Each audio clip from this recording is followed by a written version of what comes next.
আমি অ্যাস্ট্রোলজার পরিমল। জয় শ্রীকৃষ্ণ, জয় কালী।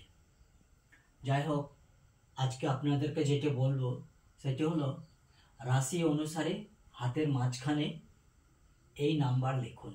কি নাম্বার? আমি এটা কাল্পনিক ছক করেছি, একটা কালপুরুষ ছক যাকে বলে। এটা 12টি রাশি আছে। এটা মেষ, বৃষ, মিথুন, কর্কট, সিংহ, কন্যা, তুলা, বৃশ্চিক, ধনু, মকর, কুম্ভ, মীন। এখানে আমি একটা নাম্বার লিখব। সেই নাম্বার আপনারা সবুজ মার্কার দিয়ে, কি মার্কার? সবুজ মার্কার দিয়ে হাতের মাঝখানে লিখে রাখবেন। মার্কার পেন দিয়ে হাতের মাঝখানে লিখবেন। যেমন ধরুন এখানে লিখব 100, অর্থাৎ মেষ রাশিতে যারা মেষ রাশির জাতক তারা হাতের মাঝখানে লিখবে 100। যারা বৃষ রাশি তারা লিখবে 22। যারা মিথুন রাশি তারা লিখবে 4টে 1, 1 2 3 4। যারা কর্কট রাশি তারা লিখবে 12, অর্থাৎ 12। যারা সিংহ রাশি তারা লিখবে 15। যারা কন্যা রাশি তারা লিখবে 14। যারা তুলা রাশি তারা লিখবে 3টে 2, অর্থাৎ 333। যারা বৃশ্চিক রাশি তারা লিখবে 3টে 3। যারা ধনু রাশি তারা লিখবে অনলি 3। যারা মকর রাশি তারা লিখবে 9।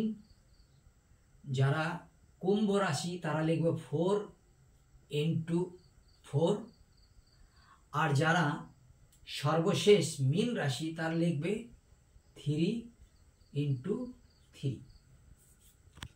3 × 3। এই নাম্বার আপনারা হাতের ঠিক মাঝখানে মার্কার দিয়ে লিখুন।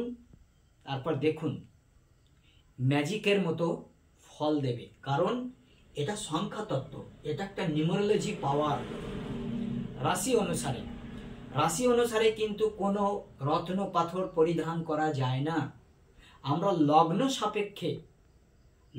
সাপেক্ষে কিন্তু আমরা রত্ন দিয়ে থাকি, কিন্তু রাশি অনুসারে নয়। কাজেই রাশি অনুসারে যদি জপ-তপ থাকে, রাশি অনুসারে যদি সংখ্যাতত্ত্ব কোনো নিউমারোলজি নাম্বার থাকে, সেগুলি আপনারা ব্যবহার করতে পারেন, কিন্তু রত্ন পাথর নয়। যাই হোক, আজ আমার এই পর্যন্তই রইল।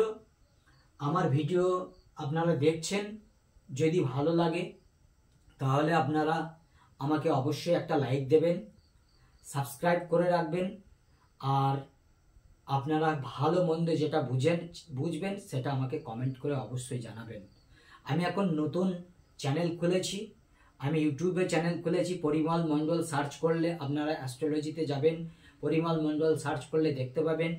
অথবা ফেসবুকে আমি আমার জ্যোতিষ জ্ঞান বলে একটা পেজ আছে, একটা চ্যানেল আছে, সেখানেও আপনারা আমাকে দেখতে পাবেন। অতএব, আর যদি সবচেয়ে বড় কথা আর একটি কথা বলি, যদি আমাকে দিয়ে কোনো হস্তরেখা বিচার করানোর প্রয়োজন হয়, বা আমাকে দিয়ে জন্মছক বিচার করার প্রয়োজন হয়, বা আমাকে দিয়ে যদি কুষ্টি করানোর প্রয়োজন হয়, তাহলে অবশ্যই আমার এই নাম্বারে ফোন করবেন। আমার নাম্বার হলো 93, মোবাইল নাম্বার 9382123284। এই নাম্বারে আপনারা কল করে আমার সঙ্গে যোগাযোগ করুন। আমি অন্ততপক্ষে আপনাদের সঠিক দিশা, সঠিক জপ-তপ, সঠিক রত্নপাথর দিয়ে কিন্তু আপনাদের সমস্যার সমাধান আমি দূরীভূত করব। যাই হোক, নমস্কার, ভালো থাকবেন, আমাকে আশীর্বাদ দেবেন, আর আমি বিশেষ কিছু বলছি না।